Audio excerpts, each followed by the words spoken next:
Faut-il que la France décide un boycott diplomatique et politique de la Coupe du Monde au Qatar, comme l'a demandé Mathilde Panot, la patronne des députés insoumis, hier sur BFM TV? Cette question récurrente n'est pas illégitime tant cette Coupe du Monde choque sur bien des aspects.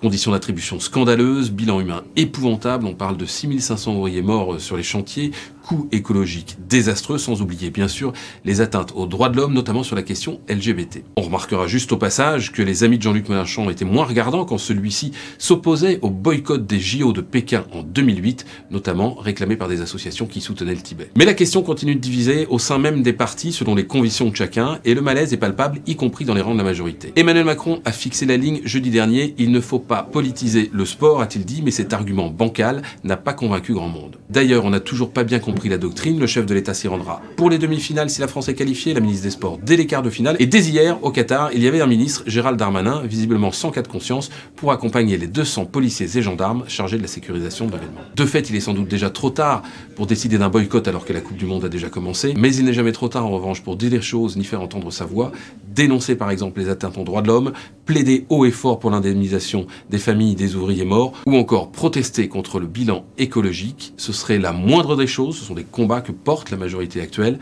mais l'exécutif pour l'instant se montre extrêmement discret.